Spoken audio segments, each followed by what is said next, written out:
Good evening, everybody. Thank you for joining us for this webinar this evening, which has been hosted by AHDB. I'm Chloe McKeon, I'm the Knowledge Transfer Officer for Beef and Lamb within AHDB, and I'm delighted to bring you tonight's webinar on how to assess flooded forages and standing maize. Our presenter this evening is Dave Davies from Silage Solutions Ltd. Dave has worked as a research scientist at the Institute of Grassland and Environmental Research, and since 2010, Dave runs his own company, Silage Solutions Ltd. So the plan of action is that Dave will run through a 35-minute presentation, and then there will be time for questions at the end. You will all stay muted throughout the webinar, but if anyone would like to ask a question, then please type your question into the box on the side of your screens. If you can't see this box, you might have to click the orange arrow to open this box up. I'll then ask Dave your questions once he's finished presenting. So hopefully there won't be any technical difficulties tonight, but please bear with us if there are any. So I'll now hand over to Dave. Thanks, Chloe. Good evening, everybody. Not the best of subjects to have to be talking about, but hopefully I can offer you some practical advice on various situations. It's not going to be highly scientific. It's really trying to encourage you to identify what your problems are, assessing the impact those problems could have, and reducing the risks of feeding contaminated silage whilst minimizing the economic impact. So it's all about providing you with options that are tested in the system. There are two aspects to tonight's presentation. One is field and the other is silo. And I believe that there is a lot of maize still out in the fields unharvested.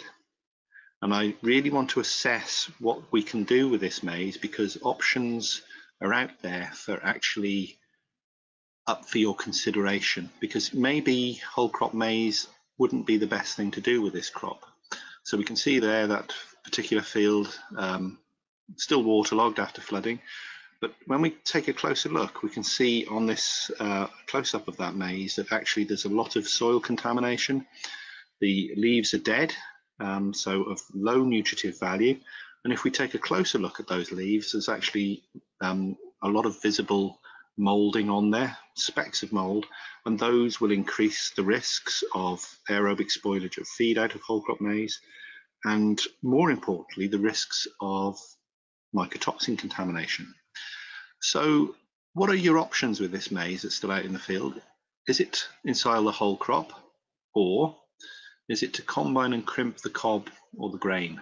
And I think before we can answer that, you need to consider what your forage needs are, your silage needs over the coming winter.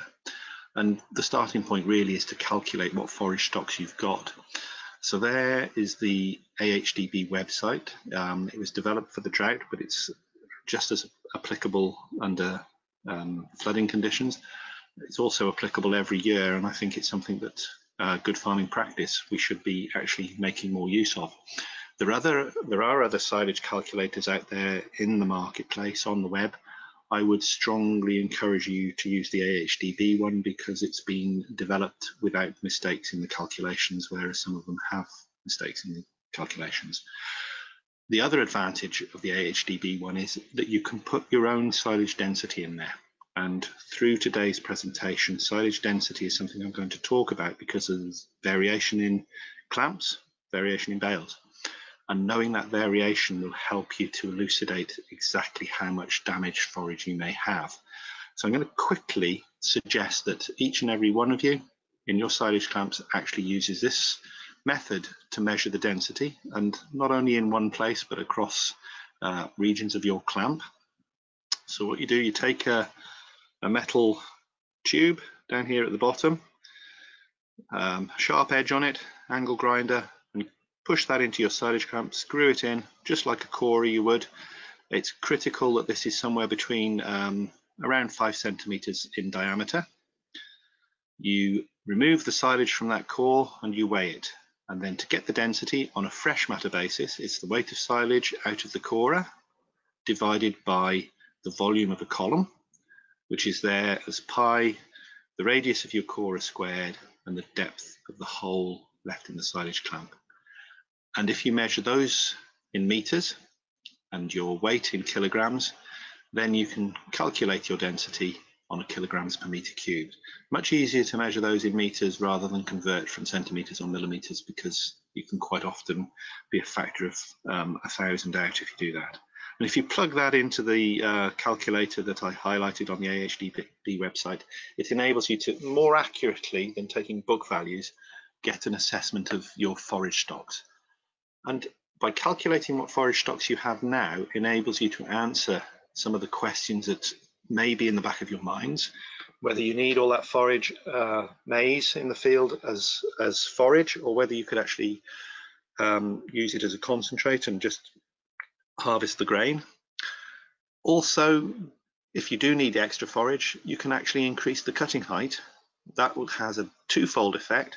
Firstly, you're removing more of the stem at the bottom of the leaf, which is at the bottom of the plant, which is more undigestible, so increasing the quality of this, what will be a low digestible stover on that plant, and also reducing the risks of E. coli and Clostridia from soil and silt damage on that crop. So once you've made that assessment, then when we ensile the whole crop, there are a number of issues. Like I said, cutting height, soil and silt contamination contain a lot of Clostridia, potentially a lot of yeasts, and that can increase the risks of aerobic spoilage and poor fermentation in your silage clamp. It can increase the risks of hygienic issues. And then by removing that lower part of that stem, you're actually altering your nutritional quality for the benefit of removing some of the undigestible fiber.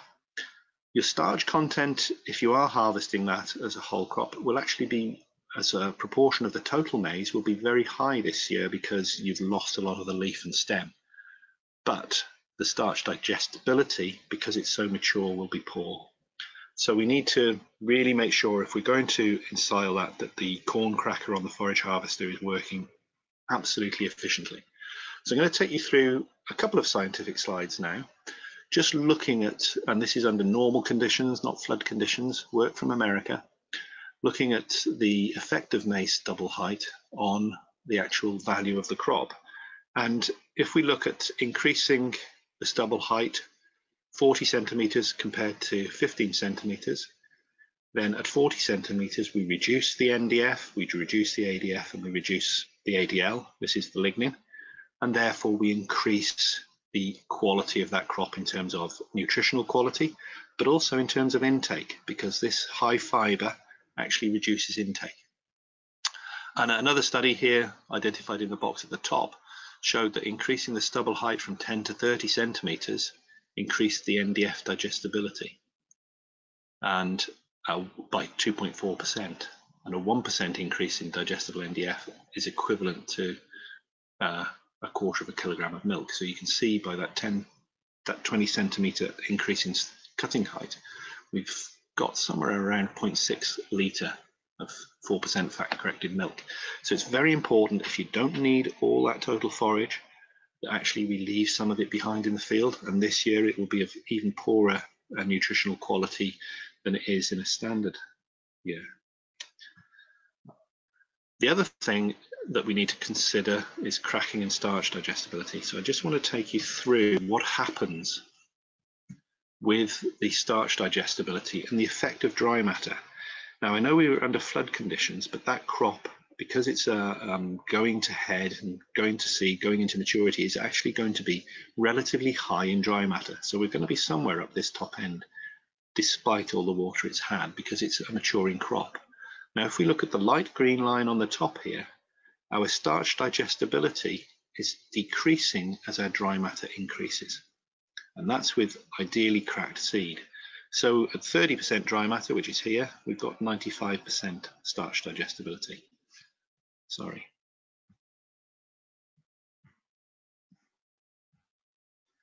Whereas when we're at 40% dry matter here, we've actually only got 87% digestibility. And if you get up to 50%, we're dropping even further.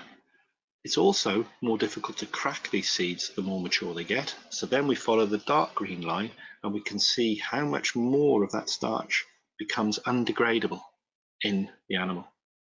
So it's very important that we crack these seeds properly, and that's one of the reasons why we need to really focus on how much of this maize we need as a whole crop, or whether we can get away with combining and crimping.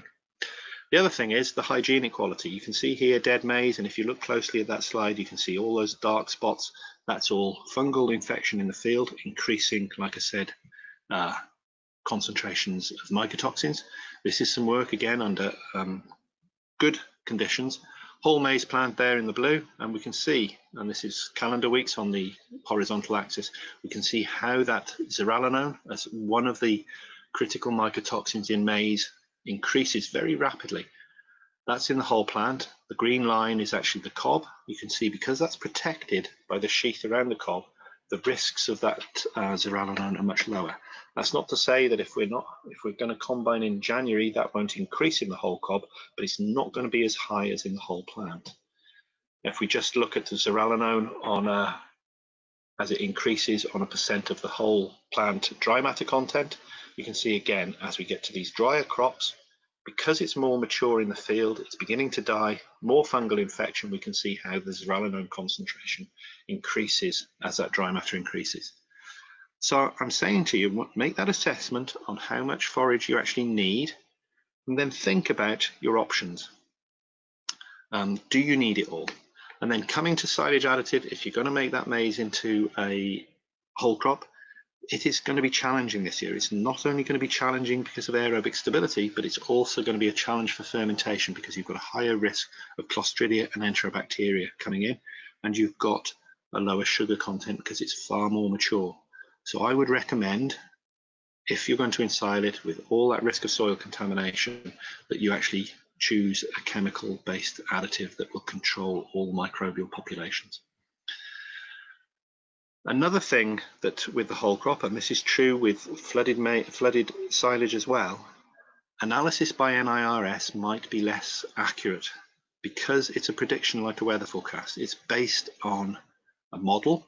So if the companies that are doing the analysis haven't got data sets from maize grown under these conditions, they're not going to be able to accurately predict your analysis. And this year with the dead plant, it's going to have a higher cob to whole plant ratio. So like I said, the starch content is going to be higher, but because it's more mature than normal, the starch degradability is going to be poorer. It's going to have higher undigestible fiber. So will the analysis by NIRS be accurate? I would question it. And I think for starch, maybe it would be worth doing a wet chemistry. And interestingly, Trouw Nutrition issue regular updates.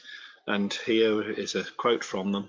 And I've highlighted a piece in red, which suggests that they might be aware that, that they will have some issues, because they've stated that this will make for interesting future analysis. So I think maybe they're aware that they need to do harder work on analysis this year.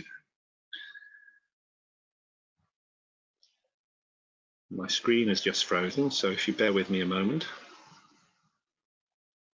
Oh, alternatively, we can combine and crimp. It's very important that we crimp it properly, but because this is now a seed, it's crimped a lot more finely than going through the forage harvester. And so that starch degradability, because there's a greater access for the rumen bacteria, will be better. But we still need to focus on that correct crimping. So here in the top picture on the left-hand side, that has not been crimped correctly, and when we separate that out, you can still see a lot of whole grains in there. We need it more processed, like in the bottom left-hand picture. And if you go down the crimping route, and I'm not going to spend any more time, you do need to follow excellent ensiling practices for that crimped grain. So all the practices, excellent practices, but you can have a very good concentrate if you go down that approach. And I have no problem with farmers harvesting January, even into February, if the weather conditions are, or the ground conditions don't allow an earlier harvest. So I'm now going to move on to flood damaged silage. Obviously, it could be bales, it could be clamp. A lot about what I'm going to say is directed at both of those. And there's one thing in the first place that I really think we should pay attention to, and that is the dry matter. Now, the bottom picture there is a maize clamp that's been flooded. And I was recently on a farm where and I know it's a difficult job, but it's very important that once we can, we empty the effluent tanks to allow any rainwater soaked into that silage the ability to drain out of the silage to increase the dry matter. The farm I was on hadn't drained the effluent tanks, and when they did, the situation did improve. So, issues with damaged silage in the store. The main one, like I said, is the dry matter content. That will have impacts on nutritive value, and then there's hygienic quality. And again, I want to run through some things you can do on farm to assess these things. So, the first thing is know your regional variation in density. This was some work I was funded by AHDB a couple of years ago, and it was not to look at flood damage, but it just shows the point that in the top half of that silage clamp you can see the density at those points, lower density than in the bottom half. Obviously it's the bottom part that's going to be flooded, so knowing how much of your silage clamp has had flood damage is important in enabling you to assess what you can do with the different types of silage in that clamp. Secondly is the dry matter. And again, you need to know the regional variation. Now, in terms of flood damage, it's likely that your lower part of your silage clamp is going to be lower in dry matter. And this is very important to know. And I think rather than sending lots of samples off to a lab for analysis, I'd like to show you a method that you can actually determine your own dry matter with a microwave. And one of the biggest issues in feeding silage is actually the variation in dry matter. So the variation in dry matter has the biggest effect on animal performance and intake. So I've got here a schematic. It's a microwave dry matter method, and it is just as accurate as most laboratories, so long as you pay attention to a couple of details. So take your silage sample, mix it well up there in the top left-hand corner, weigh out 100 grams onto a plate that you can put in the microwave. Place that in the microwave, and you do this in stages. So I have a maximum of 2 minutes of any heating time, and often it's a minute, and then it's reduced as we get nearer to the drying point. And keep weighing it, or weigh it when you think it's dry. And if you put 100 grams on at the start, in this case this was dry, 43 grams at the end, that's 43% dry matter. And for this particular sample, it was a baled silage, a dry silage. This is the example of what happened actually to get this to dry. So I put it in for 1 minute and 30 seconds in the first instance, took it out, stirred it a little bit, another minute, then 4 lots of 30 seconds, 2 lots of 20 seconds, and 2 lots of 10 seconds, and that got it dry. And most silages will be, wetter silages, they might take a minute or two longer. But it's very important that you assess that, and you can do this relatively quickly.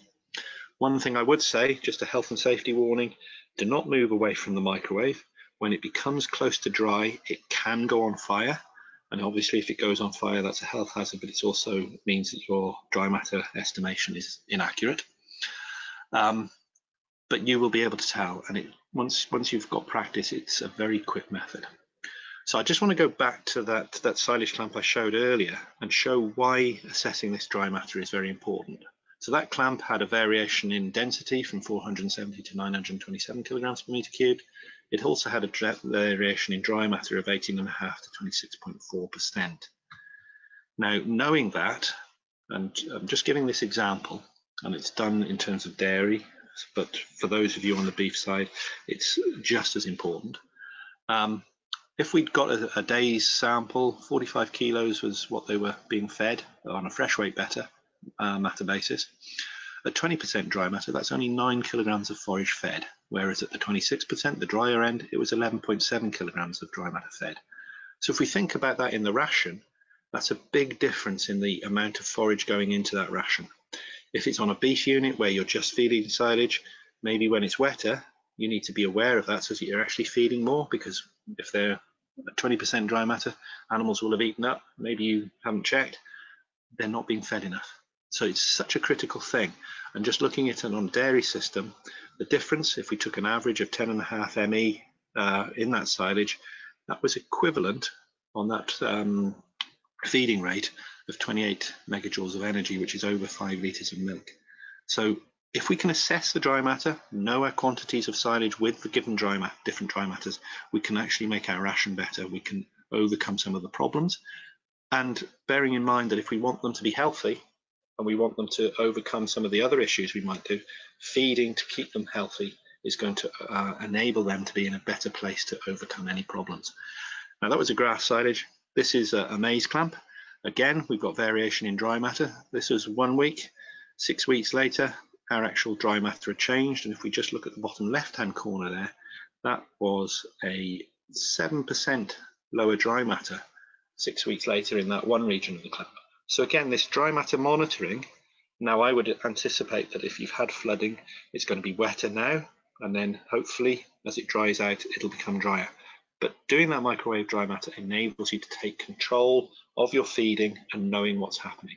I want to give you an example in a bale, and this is important from 2 points of view. Obviously, it's not a grass in that bale, but at the top of that bale is 36%, almost 37% dry matter. At the bottom, it's 30.2.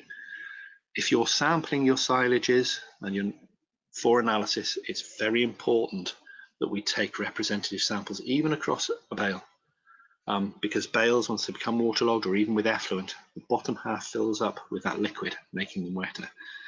The average dry matter across that bale was 32%, and that's not the average of the two figures I've got there, as you can see.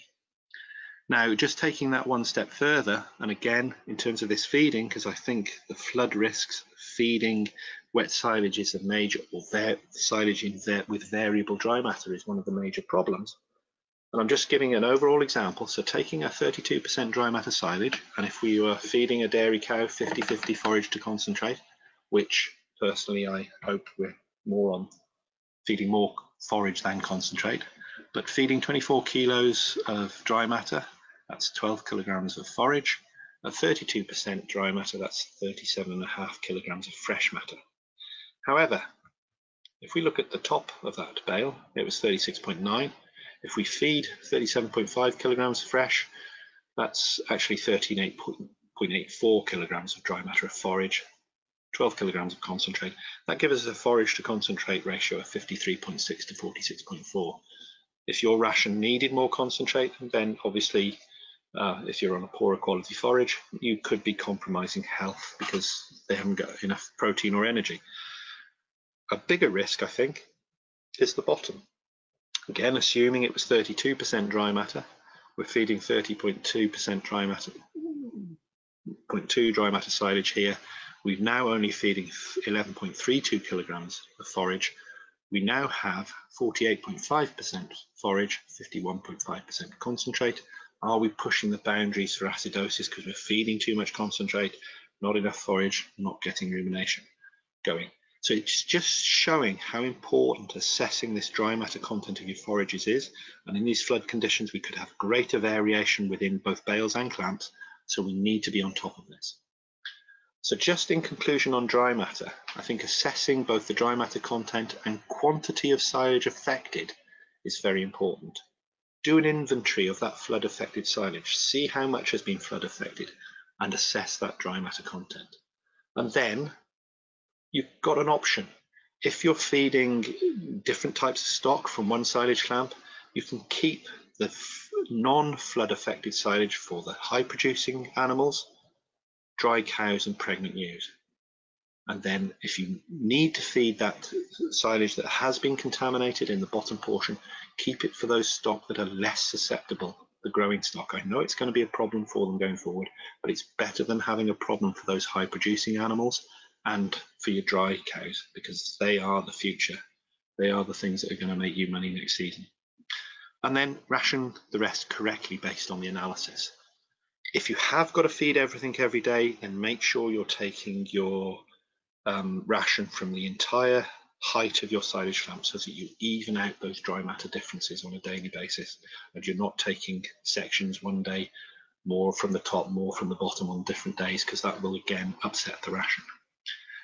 There is a but. There's a but about this contaminated silage, and that's what I'm going to go on to now. So there are a number of risk factors, and these are best guesses based on what we know from the literature and what we know from science on how flooding can affect both the nutritional and the hygienic quality of your silage. And when I say hygienic, I mean health implications for your animals. So I'm just going to run through these. It is quickly, and it's really looking at what nutrients in terms of nutritional value could be lost in flood-stricken silage. And obviously it's going to be those that are water soluble. So sugar and protein are highly water soluble. It's likely that some of that will be lost as that water leaches out of your silage after the flood event. The other thing that will be lost are the fermentation products, particularly the lactic acid, volatile fatty acids, and the ammonia. Now, lactic acid is actually a very important energy source within your silage. It can make up 20% of the metabolizable energy, and if it's lost, that means you're going to be low in readily available energy, both because the sugar's gone and the VFAs and lactic acid have gone. It also means that your silage could be more prone to secondary fermentation, which is when Clostridia grow and cause butyric acid because it's now got a higher pH. Also aerobic spoilage.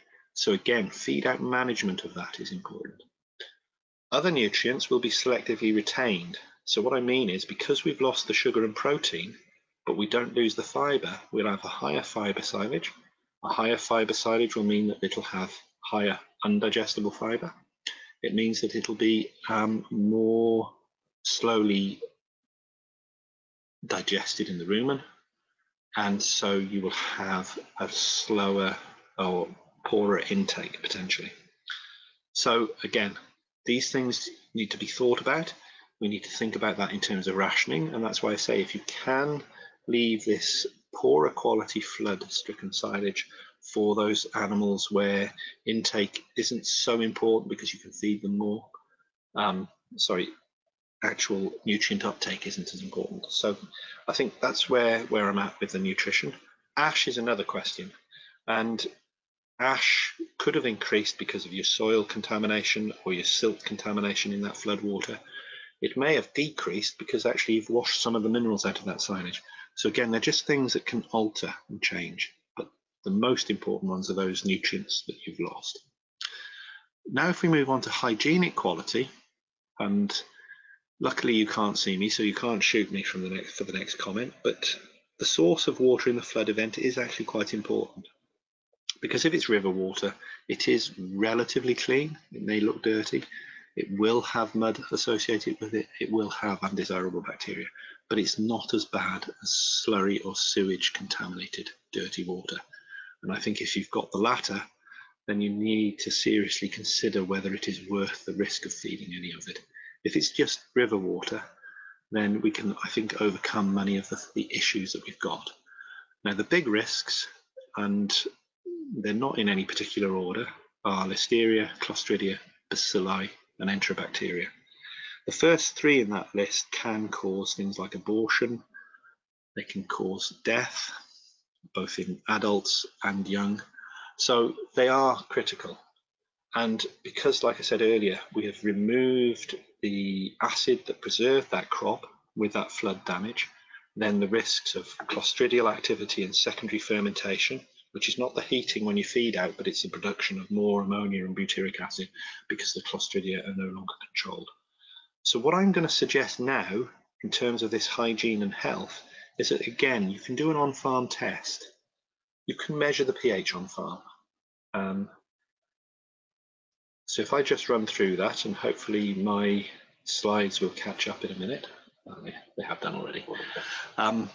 What I'm suggesting is that you compare the unaffected silage with affected silage. So if you're in a clamp or in a bale, you take a sample from a zone that was not flooded and a sample from the zone that is flooded. And the first thing you can assess is actually the smell. And if it smells similar, then I think you can, with some degree of safety, say that there hasn't been an issue. The texture, what I'm meaning on the texture is if you rub it between your fingers and you can feel silt, then you know that you've got, or it feels grainy, you know you've possibly got a problem with high soil contamination. The other thing is if it's slimy, that would imply you've had more clostridial activity. The final thing is actually the pH, and we can be more accurate on the pH. So again, if you've got your sample from unaffected silage and a sample from your affected silage, take them separately, mix them well, and here is a very simple method that you can use, which again is just as accurate as a laboratory. You put 10 grams of your silage in a polythene bag, 90 mils of water, measured either with a measuring cylinder or with a syringe, clean syringe of course. Place the water in the bag and then pummel the silage with the water for approximately 2 minutes. Then you can either use pH strips, which you can buy online, these are Wattman, or a slightly more expensive pH meter, that's around £30–35. You dip your pH strips into the water, or your pH meter into the water. These strips are designed that the middle section there doesn't have a number on, that's the colour change you're looking for, and then you're comparing it with the numbers either side of that. With the pH meter we get a readout. And if you compare the affected silage with the unaffected silage and your pH is similar, and I wouldn't expect it to be the same, there may be 0.2, 0.3 of a pH unit difference, then you've got some degree of confidence that your fermentation, your clostridial activity has been minimized. But it is always a challenge, and to actually be categorically and say that there is no risk from flood damaged silage, I would be lying. But the most prone part will be the face that is actually open to that silage, because that will actually filter some of these bacteria out. So if you just clean that face off, the risks behind that are a lot lower. Most of what I've said is applicable to bales and clamp, but there are a few extra pieces of advice I'd like to give for the bale. Firstly, immediately after the flooding, it is worth spending a few hours actually assessing the wrap integrity on every bale, and either separate or identify bales that have been damaged, bales that have been undamaged. And this is important. You know, sheet marker, pen, sprays are very good at marking the bales so that you know what was not in the water, because come a couple of months down the line, you may actually forget, and it is worth knowing where those bales were. If you can, repair damaged bales as quickly as possible with tape, and again, conduct an inventory. You know your numbers of stock, you've got a pretty good idea what your feeding requirements are, and then you can assess how many of the flood damaged bales you need. If you really are short of forage, those unrepairable damaged bales, if you feed them immediately, then there's a lower risk of problems than if you leave them for a longer period. But that again is something that you should bear in mind, that there are risks associated with that. But it's just assessing what you can do with that. So, closing remarks, it really is important every year, but more so this year, to assess your total forage needs and then monitor your options both in the field and in the silo in relation to those needs. Because if you don't need that extra forage, then it's worth sacrificing it. I would always recommend you assess the dry matter regularly. This flood damaged silage could be very low dry matter. It may be as low as 15, even 12%. But in a couple of weeks' time, that could have gone up to 20%. And as it dries out, higher and higher. So don't compromise your feeding because you don't know the dry matter. And then the density and the pH are other things that you can use to assess that compromised stock. And it's always important to adjust accordingly. I've said about NIR analysis, it's a prediction.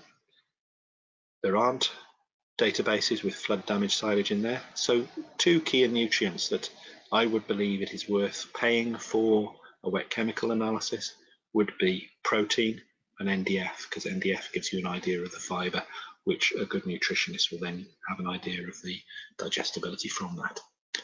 I would never feed flood damaged silage to dry transition cows or pregnant ewes. The risks are just too great.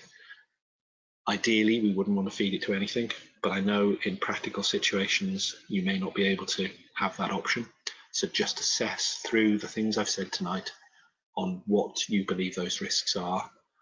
The young stock, the non-pregnant stock, are the least vulnerable for two reasons. They're not eating as much, so actually if there is infectious agents in there, they won't be consuming as many, and they're not being challenged because they're not high producing animals, so they are less vulnerable to disease. That's it from me, but please feel free to ask as many questions as you like. Thank you. Thanks, Dave. So while I'm waiting for some questions to come up, I'd just like to remind you that the presentation has been recorded, so it will be available to watch back on the AHDB YouTube channels. And we've also developed a new web resource for dairy, beef and sheep farmers, which will be online shortly on the AHDB website. And this resource also covers issues associated with flooding, such as animal health and housing. And I appreciate now we're getting into that thing where we're worrying about freezing, but it's a good one to know for next time it floods. So we do have a few questions already. So the first one is, on the microwaving your silage, Dave, do we use the high setting on the microwave? I do. I would suggest that the first few times you do it, you do pay very close attention. It's a lot quicker if you use the high.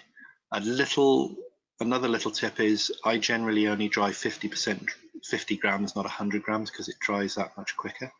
But don't forget to multiply your answer by 2 when you do that.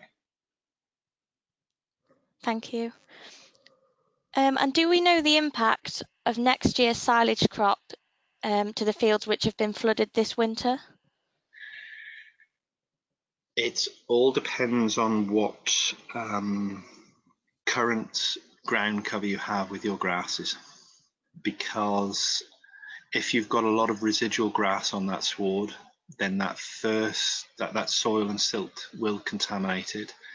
The Clostridia and probably yeasts, depending on the winter we have going forward, but definitely the Clostridia will survive through the winter period and will contaminate the next cut of silage if there's silt on there. And I have seen regions in the Severn Valley that get flooded regularly. They do have a bigger problem with aerobic spoilage in their silage. And I think it is the silts that are bringing the yeasts in. What I would advise is, if you can graze that off before the season, before the silage season, I would do that. Alternatively, just consider additives that are known to inhibit clostridial activity and aerobic spoilage in the clamp. Thanks, Dave. That's really useful. The next question is, by how much might the delay in harvesting maize reduce quality, and by how much more will it delaying harvest will reduce it?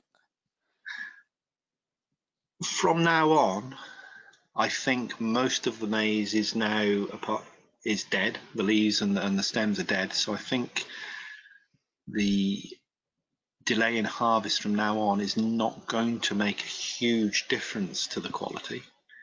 What will be happening even in the winter period is that the cob will be drying, so the starch degradability when it hits the rumen will be poorer.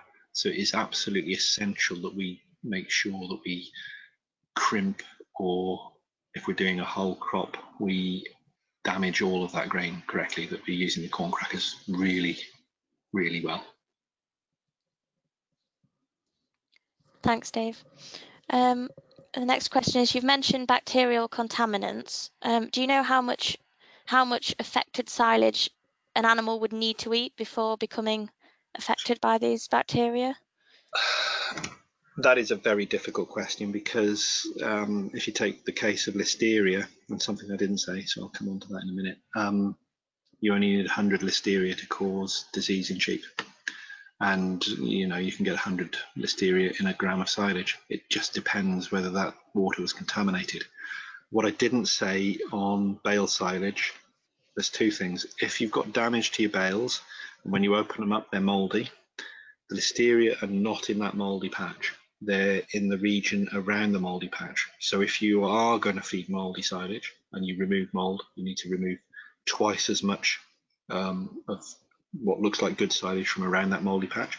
And the second thing is, if you've got damaged silage in a bale, do not put it through a bale chopper and mix it, because like I said, it only takes 100 listeria to cause disease. You mix that silage, put it through a bale chopper and give it to all your stock, all your sheep, they can all get 100 listeria. If you leave it in situ or roll it out, then maybe one or two sheep get 100 listeria, but the rest get none. That makes sense? Yes, thank you, Dave. Thank you. And just going back to the fields which have flooded, would you advise that they would all need soil testing next year? Does it have much effect on the nutrients in the soil? It will have an effect on the nutrients in the soil. Some nutrients will be increased and others will be decreased. And soil testing would be essential. And I'd also be looking at microminerals as well. So if we take the example of sulfur, sulfur is very water soluble. You could end up with higher sulfur because you've deposited that from wherever that water's come from. Or you could be unlucky and it could have all moved out to the next door farm. Thanks, Dave. So we've got another one here. So when you've got your damaged silage bale, and obviously you might peel off a few of the ruined layers, the section of the bale that looks okay, can we be confident that because it looks okay, it is potentially mycotoxin free? I've got less issues in silage that's been made having mycotoxins in it. And the mycotoxins that are in silage are born in the field. They're not going to come through with the water in the flood damage. The only time that mycotoxins will increase in that silage is if you get heating during feed out, which will be storage form mycotoxins. So in a bale, really the risks of mycotoxins, if it was quality forage when it was made, are low. And one of the possible advantages of flooding is that actually mycotoxins are very water soluble. So if you have had flood damage silage, you could have actually removed some mycotoxins rather than increase them. Thank you. And the next one, is there any correlation between chop length and the damage, the damage that can be done at all? I would say that if you've got a shorter chop, then the nutrients in that are going to be much more soluble. So you could lose a higher proportion of nutrients. You've also got a greater risk of clamp slippage if the chop length is shorter. But in terms of the overall thing, I think it would be very hard for me to specifically say what the chop length is going to, how that is going to be affected by that flood damage. Okay, thank you. So we have just got one more question. So if anybody online would like to ask another question, please send it in soon. So the last question is, we've obviously mentioned that the flooded fields and the bacteria from the silt and the debris on the field. Is there potential that this cold spell that we're having now could kill some of these bacteria? It'll kill certain ones. So enterobacteria will likely reduce, yeasts and moulds will likely reduce, but Clostridia are spore formers, and so are bacilli, both of which can cause a number of diseases in animals, and they are likely not to be reduced by this cold spell. Okay, thank you. So thanks, Dave. We haven't had any more questions, so that is the last one, unless we get any in the next few seconds. So thanks very much for that presentation. It's been really, really interesting and some useful things that we can go and do on farm at home. And thanks to everybody at home for listening. The recording of this webinar will be emailed in the next day or so. So if you would like to recap on anything heard tonight, then it'll be available on email and it'll be on the YouTube channel as well. So thanks again and have a good evening, everybody. Thank you.